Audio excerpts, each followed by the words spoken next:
Bom, agora a gente volta a conversar sobre moradia. Vamos falar com o nosso blogueiro convidado de hoje, André Forastieri. Qual que é o destaque do seu blog no Portal R7?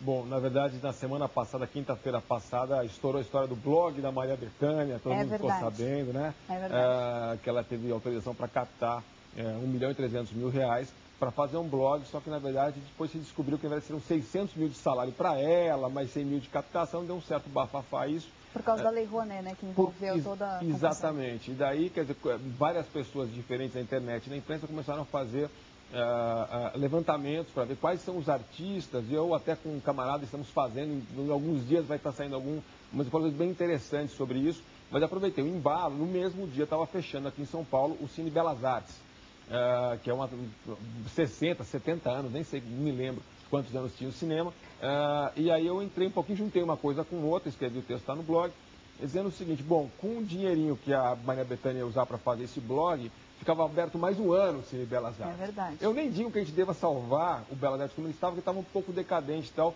mas eu acho que valia a pena a gente pegar um pouco desse dinheiro de lei de incentivo, em vez de dar para artistas que vão muito bem, que são famosos, que ganham bastante dinheiro, que são consagrados, né? Não precisam desse apoio.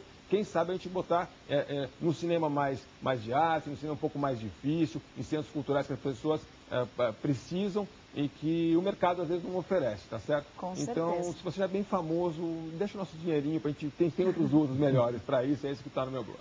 Com certeza. Então é só acessar, né, o portal r7.com, lá Exatamente. a gente acha o link para o blog do Forastieri e lê tudo sobre a polêmica aí do blog da Maria Bethânia. Bom, os números do setor imobiliário crescem sem parar no Brasil. São dados da Associação Brasileira das Entidades de Crédito Imobiliário e Poupança, ABCIP. Dá só uma olhada. Segundo dados da ABCIP, 89,6% dos brasileiros recebem até 3 salários mínimos por mês. Apenas 0,6% da população recebe mais de 10 salários mínimos.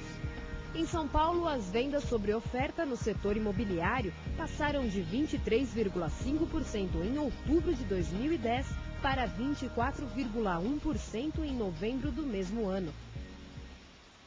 Pois é, né? Um mercado em expansão, tem muita gente aí procurando casa nova ou usada. Aliás, a gente estava falando sobre o que olhar, né, na hora de que você foi entregue o imóvel que você comprou. E no caso de um imóvel usado? Porque a gente vai lá no imóvel, a parede está pintadinha, está tudo arrumado, mas por trás pode ter alguns probleminhas, não é, Celso? Eu acho que o cuidado que pode ser tomado, mais uma vez, é tentar descobrir as pessoas que moram naquele prédio, se aquele prédio pode ter algum vício, né? Agora, um cuidado que nós não estamos falando, que nós não estamos falando, que também é muito importante, é conhecer a documentação do imóvel, né? E principalmente a documentação do cartório de registro de imóveis. Mas como é que faz isso? Uma pessoa comum consegue fazer isso ou precisa da ajuda de um advogado? Qual que é o caminho das pedras? Olha, é sempre bom você ter um advogado acompanhando. Mas hoje você, com a automatização, por exemplo, na cidade de São Paulo, se você achar um imóvel e quiser ter informações desse imóvel, você consegue hoje pela internet já acessar os cartórios de registro de imóveis para saber de quem que é aquele imóvel, se aquele imóvel tem algum tipo de ônus. No caso de um imóvel usado, eu consigo, pela inscrição dele na internet, descobrir se há algum problema. Usado ou até novo. Novo também. Pelo endereço, se ele estiver em produção, se ele estiver em construção, você consegue ver que tem um memorial de incorporação registrado naquele endereço, na numeração da rua. E depois que ele estiver entregue, você consegue ler apartamento por apartamento já dentro do cartório de registro de imóveis. O André estava contando pra gente que teve um problema com um imóvel usado, não foi isso? Há muitos anos atrás, uns 15 anos atrás, assim, foi uma loucura. Tinha um vazamento bem no meio da sala, assim, a gente botava bacias de mais bacias, foi uma confusão. O cara do apartamento não deixava a gente mexer, dizia que o problema era o prédio, daí o prédio dizia que o problema era ele, enfim, foi uma novela bem mais chata do que Rebelde, com certeza. Teve final feliz a novela? Mais ou menos. Não, diferente das novelas normais, foi um pouco lacrimoso, mas enfim, no final teve fim, pelo menos.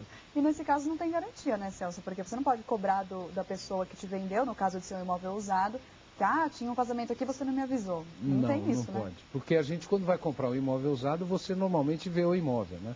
É que a gente vê a aparência do imóvel, você não consegue saber o que tem por dentro das paredes, você não consegue saber o piso, como é que está o forro, mas a gente compra no estado. É como se estivesse comprando um automóvel usado.